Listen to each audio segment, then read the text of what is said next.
بسم اللہ الرحمن الرحیم۔ سب سے پہلے تو جیسے آپ کو معلوم ہے کہ 15 نومبر کو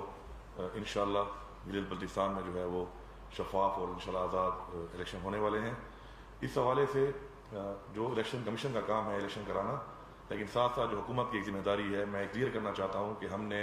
اپوزیشن پارٹیز کو دعوت دی کہ آپ لوگ ریفارمز کے لیے، کیونکہ تحریک انصاف کا ایک منشور ہے کہ ریفارمز اور الیکشن ٹرانسپیرنٹ الیکشن اس ملک میں ہونے چاہیے، لیکن مجھے افسوس ہے کہ ہماری دعوت کے اوپر وہ لوگ نہیں آئے، اور دوبارہ اب ان کو ایک خط بھی لکھا گیا ہے اسپیکر صاحب کی طرف سے اور میری طرف سے کہ اپنا ان پٹ دیں۔ ہم چاہتے ہیں کہ ریفارمز ہوں اور ٹرانسپیرنٹ الیکشن کے لیے ہم آپ کی ہر قسم کی رائے کی قدر کریں گے جو ہمارے حکومت کے لیول کے پہ ہے، لیکن مجھے لگتا یہ ہے کہ وہ آخر میں شور مچانے کے لیے کہ دھاندلی ہوئی ہے، وہ اس چیز پہ ہمارے ساتھ نہیں بیٹھ رہے، تو اس لیے آپ کو کلیئر کرنا ضروری ہے۔ دوسری جو بات ہے، امپورٹنٹ چیزیں جو ہیں ان میں جو گلیل بلتستان کا جو ایک بہت پرانی ڈیمانڈ ہے ان لوگوں کی، اور ان کی جو 2017 میں اسمبلی کے اندر قرارداد بھی متفقہ طور پہ تمام پارٹیز نے منظور کی ہے کہ گلیل بلتستان کو پروویژنل پروونشل اسٹیٹس دیا جائے، عمومی صوبے کی حیثیت دی جائے۔ اس کے اوپر میں آپ کو واضح کرنا چاہتا ہوں کہ 2018 میں آن ریکارڈ ہے کیبنٹ کے ایجنڈے میں سمری بھیجی گئی میری منسٹری کی طرف سے کہ اس کو پروویژنل اسٹیٹس پروونس کا دیا جائے، لیکن وہاں پر اس پہ ڈسکشن ہوئی اور یہ بات چیت ہوئی کیونکہ اس کے اندر کچھ ایسے ہماری ٹیکنیکلٹیز تھیں، فارن آفس کا رائے ضروری تھی اس میں، فارن آفس کے علاوہ ہمارے جو سیکیورٹیز کے ادارے ہیں، AJK ہے، اس کے علاوہ حریت کانفرنس ہے، کہ ان سب کے ساتھ اس کے اوپر مشاورت کی جائے اور ایک ٹھوس طریقے سے اس کے اوپر پھر ایک مزید سمری لایا جائے۔ اس پہ ہم نے کام شروع کیا اور تمام اسٹیک ہولڈرز نے بیٹھ کے اس میٹنگز کی، اور ہم نے انٹرنیشنل ایکسپرٹس کو بٹھا کے اس چیز کو انشور کیا کہ کیا کشمیر کی کاز کا کوئی اثر تو نہیں پڑے گا اس کے اوپر۔ جب یہ ساری چیزیں ہو گئیں اور یہ کلیئر ہو گیا کہ ہمارا جو سٹانس کشمیر پہ ہے اس پہ کوئی اثر نہیں پڑتا اور ہم اس کو بنا سکتے ہیں، صوبے کی اسٹیٹس دے سکتے ہیں، تو تقریباً کوئی 5-6 مہینے پہلے جب یہ عمل اپنے آخری مراحل کی طرف آنا شروع ہوا تو اس وقت کچھ لوگوں نے اس پہ بڑے غلط بیانات دیے، جن میں مولانا فضل الرحمان صاحب کہ جی کشمیر کا سودا کر رہے ہیں۔ یہ وہ مولانا فضل الرحمان ہیں کہ جنہوں نے خود کروڑوں روپے کی لسیاں پیں، اور اب تو آپ کے سامنے یہ بھی آ رہا ہے کہ کشمیر کمیٹی کے اوپر جو نیب کے دستاویزات آئے ہیں کہ کتنا پیسہ اربوں روپے انہوں نے لوٹا ہے اس کشمیریوں کے نام کے اوپر۔ اسی طرح مسلم لیگ نون کہ جنہیں اپنی کمیٹی بنائی ہوئی، ان کی کمیٹی جو ہے سرتاج عزیز کی سربراہی میں بنائی گئی تھی، اور اسی نے ہی یہ مختلف اس طرح کے ہمیں ایڈوائسز دی تھی اس کمیٹی کے جو پوائنٹس ہیں ان کے اندر، اور اس میں یہ چیز شامل تھی۔ انہوں نے کیوں نہیں کی؟ انہوں نے اس لیے نہیں کی کہ انڈیا کے آپ کے سامنے بیانات آ چکے ہیں فارن آفس کے اسپوکس پرسنس کے کہ جی ہمیں منع کیا جاتا تھا کہ آپ انڈیا کے خلاف بات نہ کریں، تو بیسیکلی انڈیا کو ناراض کرنے کے لیے انہوں نے آئینی حقوق گلیل بلتستان کے لوگوں کو نہیں دیے۔ ساتھ میں بلاول زرداری نے بھی ایک بیان دے دیا کہ جی کشمیر کا سودا ہو رہا ہے، اور میں ان سے یہ پوچھتا ہوں کہ آپ کی جب حکومت تھی تو آپ نے یہ کیوں نہیں کیا؟ کیونکہ آپ انڈیا کو خفا نہیں کرنا چاہتے تھے، اور عمران خان جس طریقے سے کشمیر کے اوپر ایک واضح ٹھوس طریقے سے ایک ان کی ایمبیسڈر بن کے وکیل بن کے انشاءاللہ جنگ لڑ رہا ہے، انشاءاللہ بہت جلد کشمیر کا مسئلہ حل ہوگا۔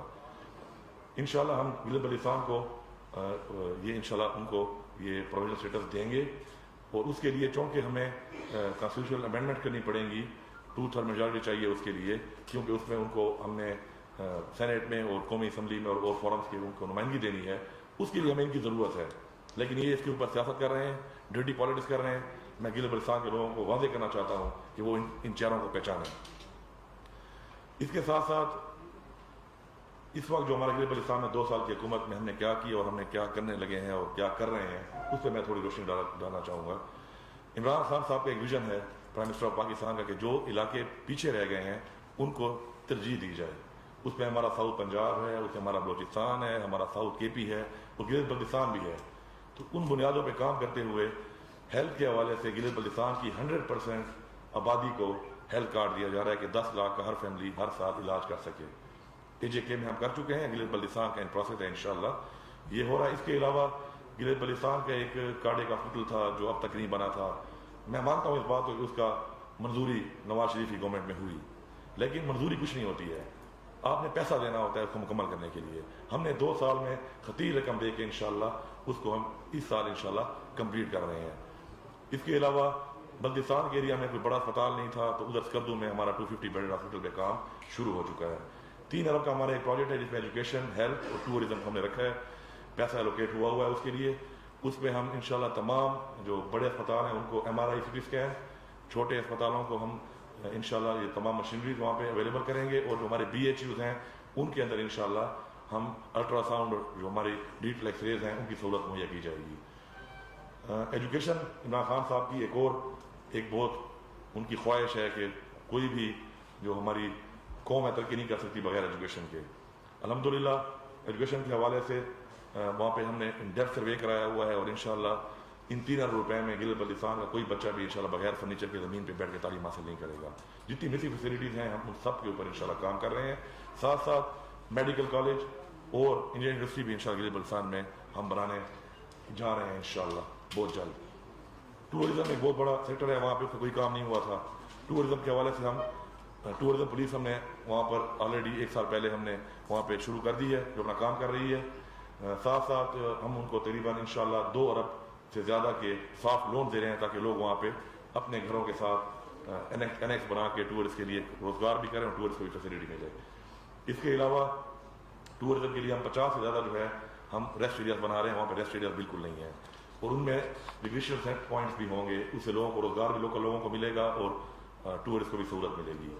گلگت بلتستان میں بجلی کا بہت بڑا مسئلہ ہے. آپ کو معلوم ہے جتنے پہلے یہاں پہ پروجیکٹ ہوئے ہیں وہ سارے کے سارے ندی نالوں پہ ہوئے ہیں. تو اب رن آف ریور کے اوپر ہم پروجیکٹس کر رہے ہیں ان کے، تاکہ سردیوں میں بجلی کا مسئلہ وہاں پہ نہ رہے. اب تک ریجنل گرڈ وہاں پہ نہیں تھا، ریجنل گرڈ کا پیسہ ہم دے چکے ہیں، اس پہ کام شروع ہو چکا ہے. ساتھ ساتھ ہمارے کچھ پروجیکٹس ہیں جس میں ہمارا ہینزل، اس کے علاوہ ہمارا شگرتان اور ساتھ میں KIU اور پھندر 80 اور 100 میگا واٹ کے پروجیکٹس ہیں جو کہ پوری کی پوری کمی پوری کر دیں گے بجلی کی وہاں پہ. ان پہ 2 پہ کام شروع ہے انشاءاللہ اور باقی 2 پہ بھی جلد کام شروع ہو جائے گا. دیامر بادشاہ ڈیم جو ہے وہ انشاءاللہ پہ کام شروع ہو چکا ہے. وہ گلگت بلتستان اور KP اور ہمارے پورے ملک کے لیے ایک بہت بڑا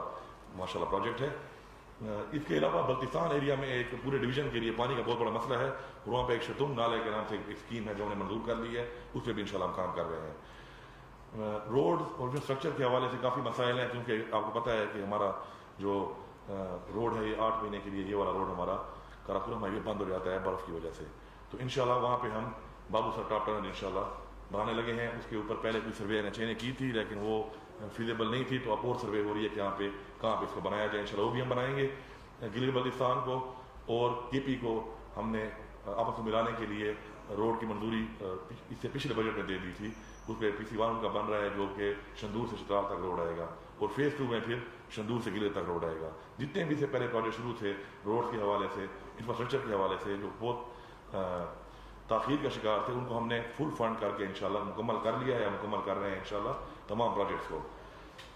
میں آخر میں CPEC کے حوالے سے آخری بات کروں گا کہ CPEC جو ہے وہ ہمارا ہیڈ کوارٹر ہے، ہمارا بیس کیمپ گلگت بلتستان ہے. لیکن نون لیگ نے ایک بہت ظلم کیا اور گلگت بلتستان کو اکنامک زون نہیں دیا گیا. الحمدللہ ہماری حکومت نے آتے ہی ان کو اکنامک زون بھی دیا. اس کی ہم نے زمین کا انشاءاللہ سیکشن 4 بھی لگا لیا ہے اور ساتھ ساتھ انشاءاللہ ہم ایک انڈسٹریل اسٹیٹ بھی ہم بنا رہے ہیں گلگت میں. مقبول داس کے مقام پہ ان کا اکنامک زون بنے گا تاکہ وہاں پہ روزگار بھی ملے اور وہاں پہ نوجوانوں کو اپنے گھر کے اندر روزگار ہو، معاشی طور پہ ترقی کرے گلگت بلتستان. میں یہاں پہ شکر گزار ہوں NWM کا کہ انہوں نے گلگت بلتستان کے وسیع تر مفاد کے لیے،